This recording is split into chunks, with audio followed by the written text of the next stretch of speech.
Morning. Thank you all for coming. My name is John Mayo. I am a professor of economics, business, and public policy at Georgetown University.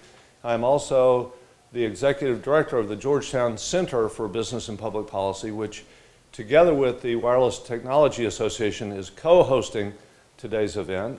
We certainly want to thank Peter and the WTA for partnering with us. Again, we've done this a couple of times before, and we're thrilled to be doing it again this year. For those of you who are back again, thank you very much for participating again and being part of this. And you'll know, and for those of you who are new, we also want to thank you for coming. For the last couple of years, we have had this particular conference on the main campus at Georgetown, and here what you find is that this is a lovely new conference building and classroom building, and it doesn't have the ambiance of Georgetown proper, but I was reinforced in the soundness of our decision making to come here when I had a conversation with Faye Morrison earlier today, Faye is with the General Accountability Office, who was able to walk here today, and it would have been a much longer walk had you walked to Georgetown proper, and so this hopefully makes the venue a little more convenient for many of you who are here. So thank you very much for participating. We hope you find this to be a hospitable environment. The Georgetown Center, let me just take one moment for those of you who might not know about the center to introduce the center. Again, very briefly, there's some material outside that would do a more in-depth discussion, but the center focuses on issues that lie at the nexus of business and public policy. We have for 13 years. We've grown to now having about 30 scholars, researchers, and industry practitioners that look at issues across a variety of industries that, if you think of a common thread, it would be issues of innovation and issues of competition, innovation and competition. And here, that brings us, of course, to the topic for today. The topic for today has to do with wireless technology and the advance into the world of 5G. It brings front and center issues of both innovation and competition. We're very excited about this because what it really does for us is to bring together a set of people from the technology space, from the policy space, from academia, and from business to really have an earnest and honest discussion about both the challenges going forward and the opportunities going forward. I can't imagine a more rich set of discussions that are to be had. And I want to say that, and I hope you'll agree, that we have a marvelous, delightful set of presenters today to stimulate the discussion. I think in the spirit of a normal academic session and conference, it ought not to be just the people on the dais that are speaking, but really we have a rich, wonderful set of people in the room today. So please feel free to participate. The idea is to have a rich and robust discussion. Thank you for being here. We really appreciate it. Let me turn it over now to Peter Rysavy, who can start the conference in earnest. Thank you. Thank you, John. Good morning. The Wireless Technology Association used to be known as the Portable Computer and Communications Association. We've been active now for over 20 years and initially began developing wireless standards. For the last 10 years or a little more, we've done workshops that have examined the most important developments in wireless technology. In April, we had a workshop in Atlanta that focused on how LTE will be used in the Internet of Things. And that was a deep dive into the evolution of LTE technology across multiple generations and the role that LTE will play in connecting, ultimately, billions of devices. The presentations from today will be made available to attendees by, let's say, by Monday. I will be sending out an email to everybody that attended. It'll have a URL that will provide access to all the content given today or presented today. But that said, I should explain that we have, in addition to our 2 keynote presentations, we have 4 panels 2 are technology-oriented that I will be moderating, and 2 are policy and economics-oriented. In the technology panels, each of the panelists will be giving a short 5 to 10 minute presentation, and then we'll have a discussion. The other 2 panels will not have formal presentations. All right, so on to our keynote. TCP/IP protocols are at the heart of the internet, and they were developed 40 years ago in the 70s. It is testimony to the brilliance of their design that so much of the world's economy now rides on these protocols.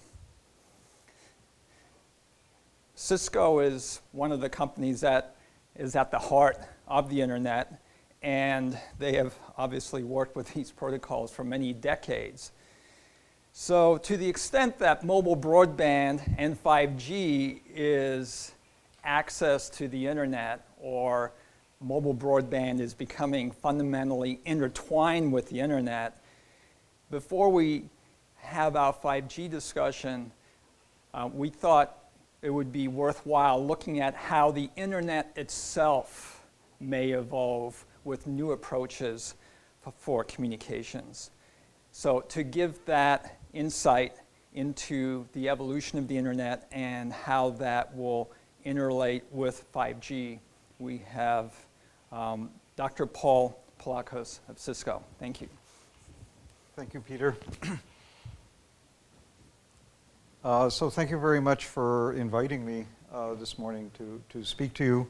I hope the next half hour I can give you some sense of excitement and some sense of the thinking that's going on into where we might take the world in the next 30 or 40 years. And I'll preface this maybe by a comment that through my life I've found that often we're most fortunate when we solve some problem, although very often it's for the wrong reason. So we're sort of motivated by something, and we think this is a solution for it. It turns out the solution that we built was a solution to the problem that we were looking for, but in fact it's much more than that. And that's what turned out to be the truth with the internet. So as Peter mentioned, the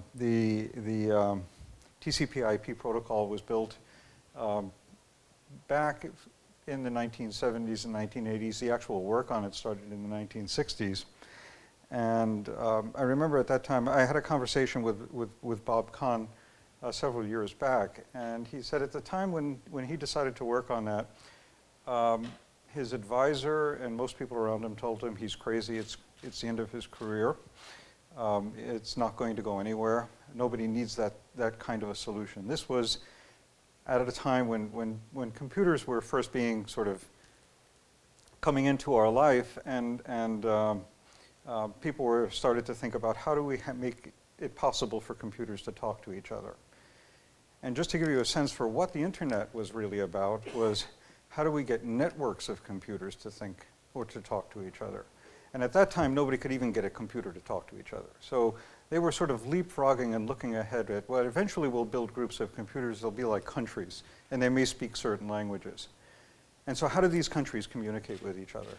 That was what the internet was about. That's what TCP and IP was about. And it took 20 years to both work through the technical problems and then work through the adoption. But even more, let me see how this works here. There we go. Even more than that, and this gets to what problem did we solve? And there were phases that after the internet was built, it actually went through in terms of its impact on us in our social life and our economic life and everything. So we started out with just providing connectivity, basically enabling groups of computers or users of groups of computers in one place to communicate with other computers. And this whole idea of connectivity just gave us digital access. It sort of was the analog of the telephone system, but now something for computers. I could dial up on one computer on one network and talk to another computer on another network. And that in itself, you know, this is going back into the, say, early 1990s, was revolutionary. But soon after that happened, people realized, wow, I can use that in my business to make my business operations much more efficient. We can start doing things like email, which didn't exist before then. And so business processes, the businesses themselves, started to leverage the existence of this network to improve their operations, their communications with their other locations, this sort of thing.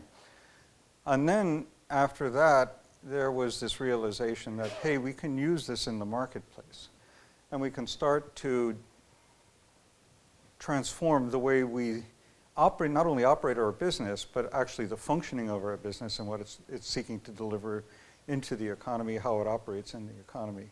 And we had the emergence of things like Amazon and Google, and that have transformed the commercial world. And so all of these digital interactions then started to sort of emerge, social networking and whatnot. And that's kind of where we are right now. There's a reflection that we should just make that this isn't what the internet was designed to do. Nobody had in their mind that we were going to build an internet so that we could have social networking. It's what emerged as a consequence of having built this thing on the speculation that this is going to be really useful. And this is where we are right now, and now the question is, what's the next step? And there is this discussion that we're constantly having about this Internet of Everything, that if we've connected each other, if we've connected the kinds of devices that we use today, what if we connected many, many more devices that are specialized towards doing certain things? And those certain things can be sensors, they can be actuators, they can be things that control stuff. How does that affect our lives? And the answer is, who knows? There are lots of, I can give examples, vehicular communications and automated highway and everything. Those are the common ones that we point to and everything. But I think what we really should have in mind are the things we don't know this is going to be used for. That's really the thing that's motivating us. So we're building something towards an unknown objective. We sort of captured in this idea of the Internet of Everything because this idea of having devices simplify our lives, the idea of being able to pull information out of things, measure things, and then make that available, we have this instinctive belief that this has great, great value. And I think when we apply this to certain applications like healthcare, we immediately see, my goodness, if we could monitor some of the important metrics on each person, then maybe we can start to either improve the way that we care for people, help them in preventive types of medicine, and then also the idea that we start to learn more about how the aggregate population behaves, and maybe we can modify things in some way that actually has a really solid economic impact. And so there's a lot of things here that sort of speak to the value. But one of the things that's really clear is that it's going to be using the internet in a very, very different way than the way we use it today. And if for no other reason, then the number of objects that we're going to have on the internet is going to increase dramatically over what we have today. So today we sort of have somewhere in the tens of billions. This is expected to go up to around 50 billion by 2020 and probably increase beyond that in the years to come. We're not really prepared, and the internet really wasn't designed to support that kind of connectivity and that kind of load. So, how does this relate to mobile networking? Well, even without the Internet of Everything, we can just look at what we're doing today, and we realize that today we drive so much video over our network that it's bringing it down to, at least it's becoming a real challenge to deliver the kinds of services people have become accustomed to when they're moving around. So we look at the number of devices, and I mentioned this before, in terms of total number of devices. We look at the number of mobile devices. Today we have on the order of 8.5, 9 million mobile devices in the world.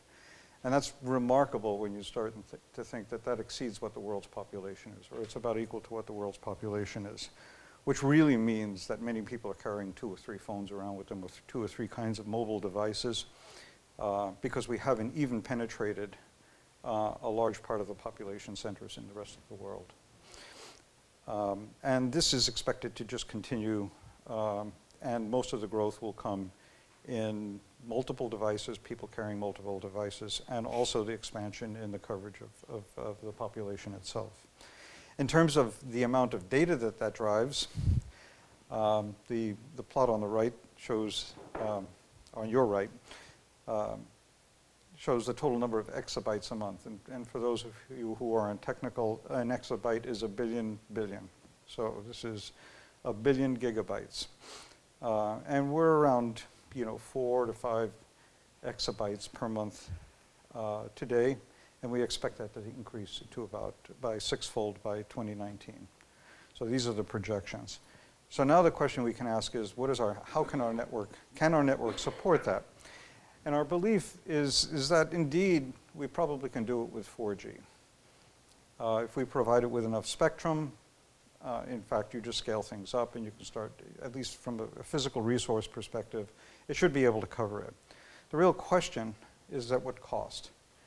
And this is the same thing that drove, if we go back and we think about the internet, we had the public switch telephone network when we built the internet. And everything that we could do on the internet, we could have done on the public switch telephone network. We just could not do it at the price points that we needed to do it to really enable the commerce to happen.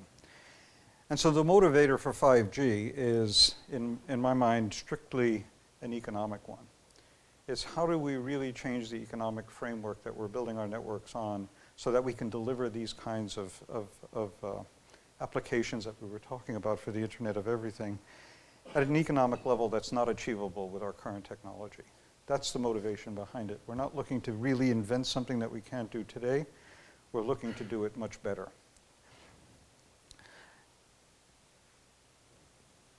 So in terms of if we look at the way that we've sort of evolved our mobile, and now I'm talking about our mobile network over the past 20 years, it's been focused on typically a very well-known application or a use case. So we started out with 1G, which was analog voice, and there was a lot of debate at that time, if you remember, those of you who are old enough.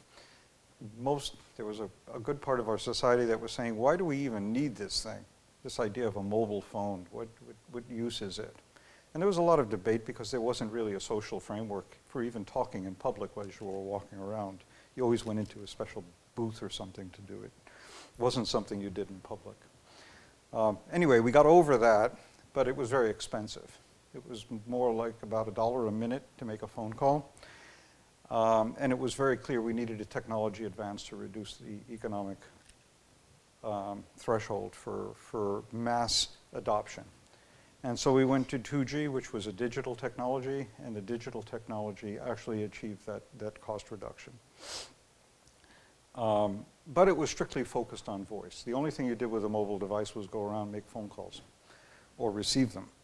And then came 3G, this idea that this is happening during the 1990s, that maybe people it would be helpful to be able to get your email or something like that on your portable device. And so 3G was invented to somehow mix voice and data together, to keep our voice network, which was really the prime economic motivator, and then add some data to it. And of course that exploded. As soon as people started getting data on their phone, that was mostly what they did. We had the immersion,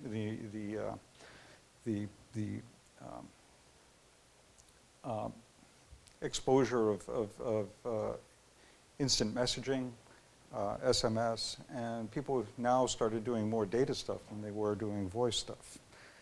And so the move, and at the same time, video started to become popular, and it became clear that we needed more data. And so the drive to 4G was really, let's build a mobile data network. And in fact, let's not worry about voice. And so the 4G network was designed strictly for broadband data. And then voice was relegated to becoming an application on broadband data rather than the reason for building a network and something that was really built into the design of it. And that's where we are today with LTE. And now the question is, and again, this is really focused on very, very specific kinds of applications. Still, the voice application was very important, real-time voice, video delivery, efficient video delivery. We're not that efficient at it, but that was the goal towards 4G. 5G, it can be anything that we talk about when we talk about the Internet of Things. And this is a broad spectrum. The requirements that are being laid out for the Internet of Things range from massive video, real-time video conversations, to vehicular communications, device-to-device communications, and virtual reality type, which all have different requirements in terms of the latency of the communication and the total amount of data that's moved around, and the number of devices. So when we move to 5G, we don't have a really concrete thing that we're working towards. We're working towards a lot of applications. And so now the question is, how do we design something like that? How do we build something? What technology supports that, again, in a way that's economically feasible? And that's the challenge we're facing right now. And so this is being approached in the mobile networks. We're going back and we're looking the way we've partitioned the network. And typically it's partitioned into a radio access network and then a mobile core network. And the reason, well, the radio access network, I think, is pretty clear. We need different kinds of technologies to support connections to our devices. And the way the standard has evolved, or the standards bodies have evolved in the past, is everybody gets together and for a few years they hammer out, what are we going to do? What's the standard going to be? And we pick one thing that works, and then everybody agrees, this is what we're going to build, and the world becomes harmonized around that particular radio technology. That's important because in building a radio technology then you can design that radio technology towards a specific application or class of applications. Now when we're looking ahead, we need many, many different kinds of applications with different requirements. So there may not be one solution that actually fits all. Or if we come up with that one solution, it may not be cost effective. In the mobile core network, it's actually had to deal with a different kind of problem. And that problem was that when IP was invented, nobody had the idea that people were going to be moving around. So we built the IP network on the same model that we have many of our networks, like the post office, for instance, built, which is you have an address, and when you need to receive something, you advertise your address and somebody sends it to your address. Which means that if you move, you have to register a change of address, and that's got to propagate through the network. And that's a very time-consuming process. And so, in fact, IP doesn't natively support mobility. And we have to build a network on top of IP that uses IP, but enables us to take this kind of static network and use it for a mobility purpose. And I'll get into that a little bit more. But this is the way that we've lived over the past 4 generations. And over the years now, we begin to realize that mobility is a very, very fundamental function. It's a very fundamental property that we want to have in our network. So maybe this is something that we should build into the fabric of the network rather than adding it as an afterthought. And so as we think about the new internet, we think about one thing is that can we make mobility a more natural property of our network rather than something that we have to add to the network later on. The other thing is looking at the way that we use the network, and we really use it for the movement of information. We don't really think of ourselves anymore as connecting to something except to get information that we're interested in. So this is this idea that the goal is really to move information around. And whether it's in real time, whether it's static content or dynamic content, the idea is that When I go on the network, I'm trying to pull information from someplace. And so my interest is in the information. But there are a natural number of steps that I normally go through whenever I'm interested in information on how to acquire it. And that's the piece that we're trying to simplify. And so this network that we'd like to move towards is what we call an information-centric network that actually solves that problem for us. So the idea is to build a network that's no longer aware of addresses or locations of things, but aware of the content itself. And so the model is something where we can ask the network for information and it will deliver it to us. And it sounds kind of weird, but it actually works. And I'll get into that a little bit more. But the important thing to keep in mind is the difference between the IP network today and the future network that's based on information is that the retrieval will be based on the name of the information that we're looking for rather than the location of where that information is kept. Today we would, again, I'll go back, we would know the information we're looking for. It may even have a name, and then we would resolve that name into an address, and then we would go to that location to retrieve the information.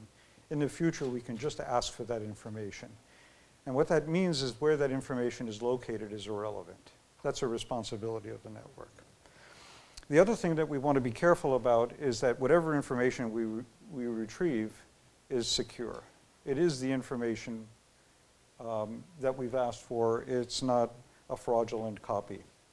And so inherently building security into the network becomes a very, very critical property that we're looking for. So this stage that we're going through, and here I just pulled something that Jim Carosi had pulled together, but it's actually a nice progression. It shows the evolution from the 1970s to the first half of the 2000s and how our networking technology is evolving. And so we started out with circuit switching, which is really the way our telephone network worked in the years prior to 1990, which was when we made a telephone call. The network first set up a connection through all of the different switches in the network for our call itself. And that path was dedicated to us. And then, our voice or whatever that we were doing would be carried over that path. There was an amount of work that was required, and it actually took seconds to set up that path. If you remember, originally on dial phones, you could hear the switches clicking as you were dialing, and then we did electronic switching. It was much faster, but still the fabric of the network was based on setting up circuits. In the 1990s, based on the internet technology, we commercialized packet switching. And packet switching was to take every bit of information we want, chop it up into some little piece, put a label on it that was the address where it had to go, and send it off on the network. And the network was built up, instead of switches, of routers. And routers are just things that have a queue. And all a router does is look at a packet, look at the address on the packet, and say, I've got 10 ports, this packet goes out that port, and forgets it. It just sends it off. And how you set up that routing protocol that makes that decision, that's the intelligence that goes into our network today. It knows that address needs to go out that port. But the important thing is that the router, after it forwards that packet, forgets it. It never knew it existed. And maybe something comes back in response to that. That's a completely separate event. This is what we live with today. And what we're talking about in information-centric networking is to actually add some things to these routers to make them more capable. And so the first thing is that what's not shown in the middle diagram is where the information actually is. It doesn't reside in the network. It resides on the edges of the network. And in the right-hand diagram, in the information-centric network, we can now pull that information into the network. So we provide storage in the network. So in fact, information can be stored not only on the edge, but inside the network also. And in fact, it may not just be one copy of the information. There may be multiple copies that we can put in different places, depending on how popular and how efficiently we want to deliver that information.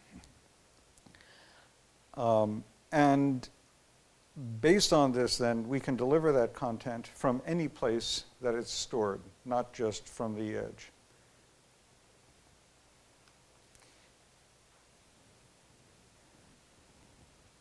How does this relate to mobile networks?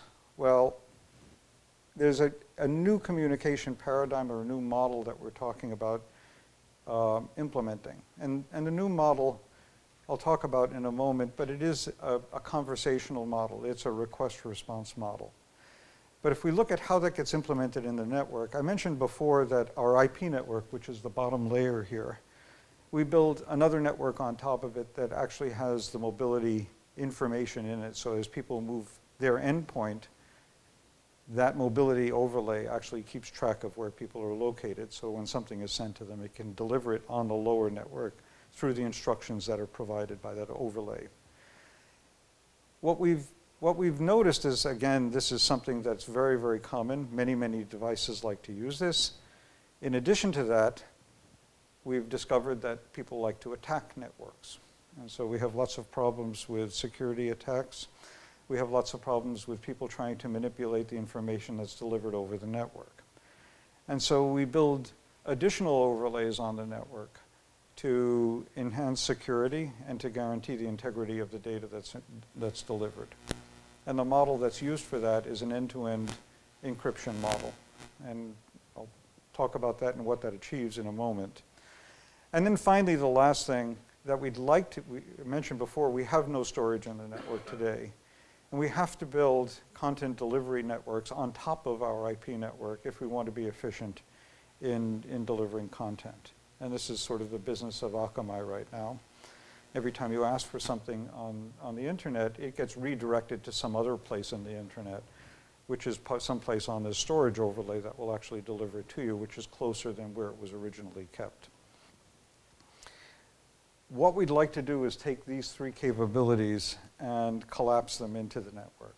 So these are what is getting woven into the network when we speak of information-centric networking. So now we have a networking layer, a single networking layer that can support mobility, that can support security, and that can support efficient delivery of content without having separate layers to manage, separate layers to deploy and invest in, separate sets of expertise and how to run it. This is an emergent property of our network. So let me just make sure I better hurry up here. Okay, so the significance to mobile networking is, again, since we've built mobility into the fabric of the network, we don't need this overlay. So it actually simplifies the network. It reduces the complexity of the mobile network.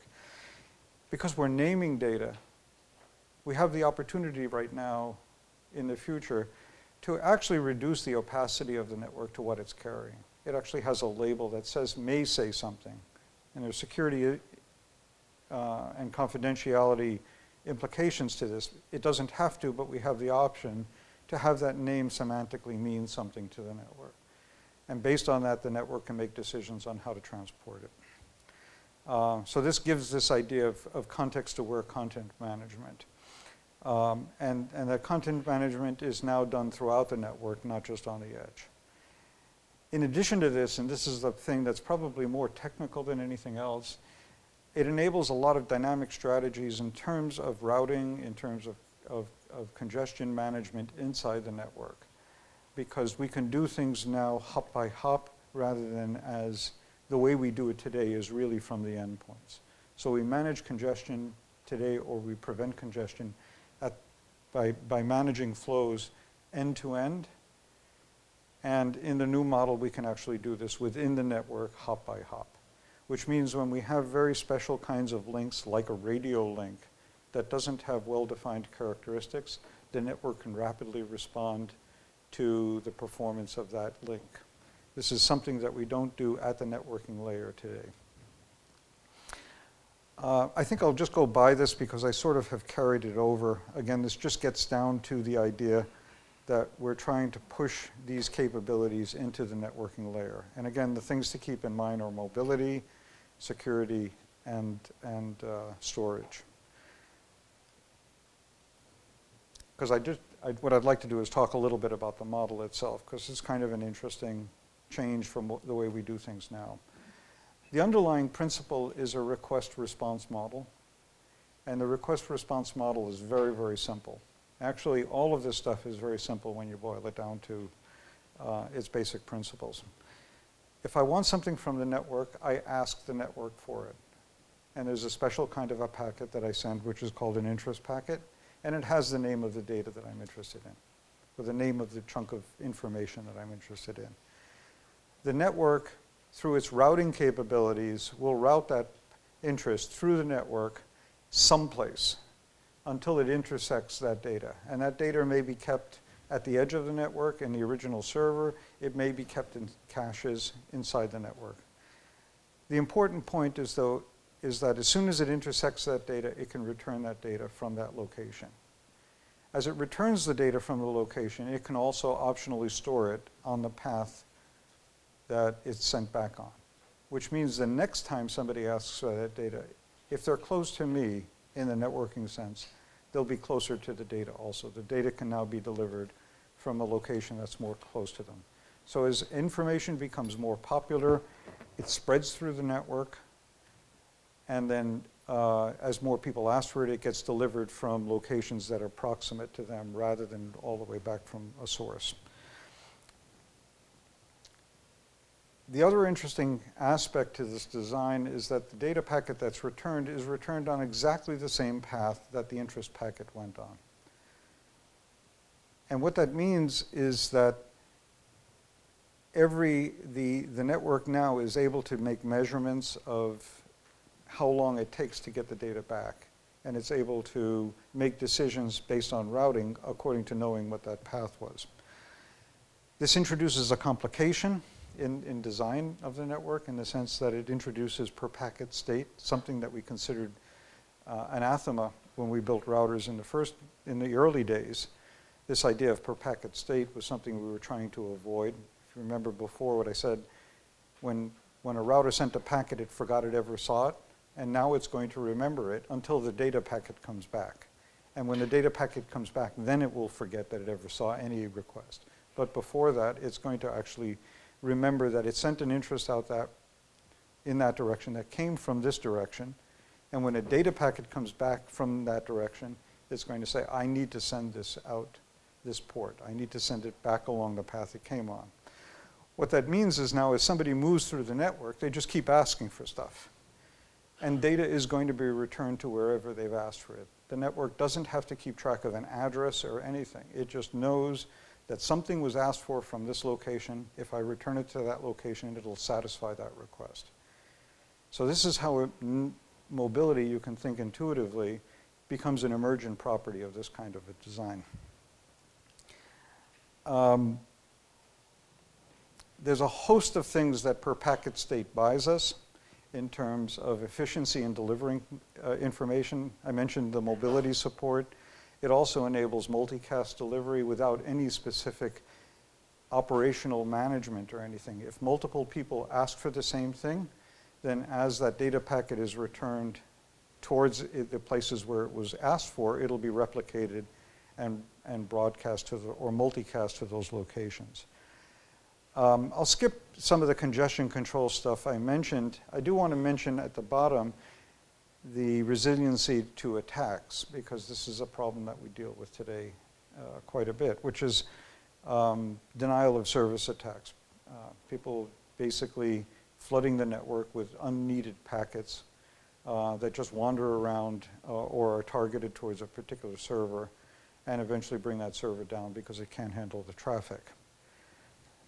Since we're dealing with this request-response model, the network is aware when a request is made, and when a request is made, they can be aggregated. If multiple people ask for the same thing, it only needs to go fetch that data once and return it to a place where it can then multicast it to the requesters.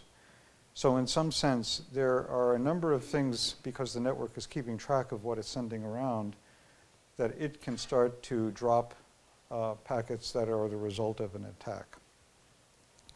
So there's a number of ways that we can actually reduce some of the susceptibility to these kinds of attacks. The thing that we've got to be careful of, and I won't hide it, is that we're probably exposing a different kind of attack surface. So people who are attacking the network are very clever, and those are things that we're going to have to deal with in the future. Comparison to what we do today, I think we're a little short on time, so I'll skip this. I do want to talk a little bit about security and trusting the content. The security model is quite important in ICN networks in the sense that we now are moving from securing a connection over which content is carried to securing the content itself. So every data packet that is sent is signed cryptographically. And what that the cryptographic binding does is it ensures that when the packet is delivered, this is the information that corresponds to this name. And it's a very, very important thing. It means that that information can't be manipulated as it's traveling over the network. The other thing is optionally it can be signed by the publisher. So the publisher says, this is the content that I'm publishing with this name, and you can be sure that in fact what you're receiving is what I published. And you think, okay, I go to the website of my bank, like Bank of America, so I can log in. And all I have is a web page that pops up that says enter your name, your login name, and your password.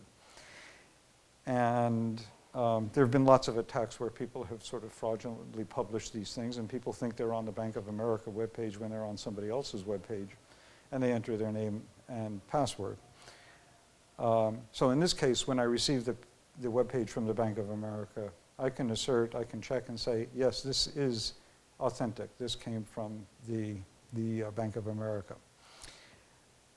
The other thing that's important is that since this information is signed, I can store it anywhere and without having it be trusted. So I don't need to trust the cache that I put it in or the storage that I put it in.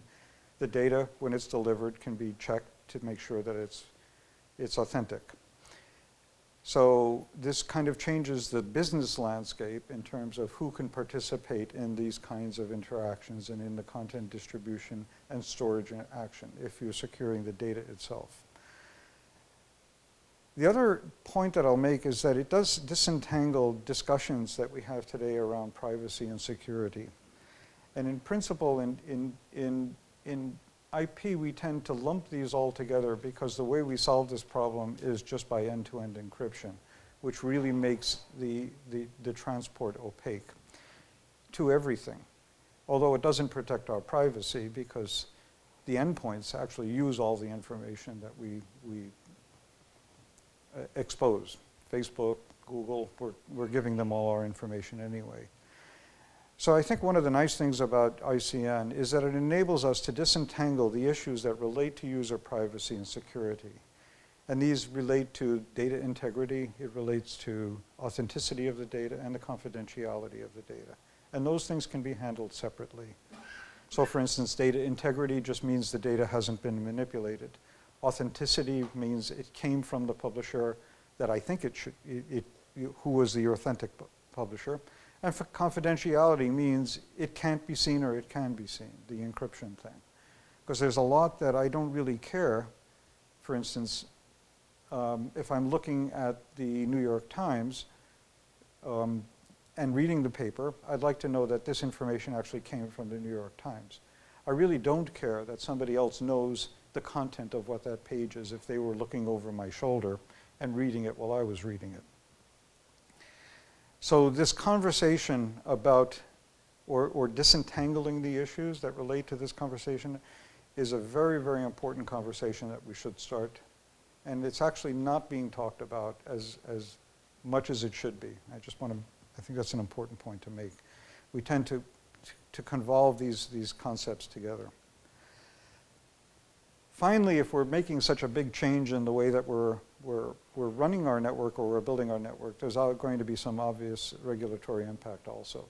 Things like legal intercept now take a very, very different, at least require very, very different kinds of solutions. It may require some rethinking of the way that we actually state those regulations. Same thing comes when we talk about how we manage commerce on the internet, because things can be coming from different places. So at a very high level, it looks like the publisher loses control over their information. They really don't, but we do need to think carefully about what the business implications are also. So the conversation around regulatory impact of information-centric networks is also a conversation that needs to start very, very soon. Okay, and I think I'll wrap there in talking about 5G. Just to conclude, the typical conclusion slide says that 5G needs a lot of innovation. And I actually want to make the point that I don't think it's really innovation as much as it is transformation. We're coming to the time now where we really need to think about how we redesign our network to better handle the applications that we see emerging or we anticipate are going to emerge in the future. And again, we're missing probably some of the major ones. The focus needs to be on simplicity and efficiency, because those are the keys towards building a sound economic framework. There are incremental steps that we can do on our IP networks that relate to things like network slicing that are going to simplify operational control and flexibility of our networks. They get us part of the way there. So there's going to be a continuation of sort of incremental steps on our current networking technology. But then at the same time, we really need to think about these transformational technologies like information-centric networking that are going to really change the way that our networking fabric works and the way that we operate in running our networks. There's considerable research going on. This started out as an NSF program about 6 years ago, in the future internet architecture work. So it's been in the academic world for the past, I would say decade, although it's been sort of targeted as a specific research area by NSF. That funding is ending next year, and we're reaching the point right now where industry has to play a bigger role in carrying this forward in commercialization. So we're moving from the academic phase into what we hope is going to be the beginnings of a commercialization of phase. And how we collectively work on this is an open question. So we're trying to build the community to do this now. Okay, and I'll hold here. Thank you. Thank you.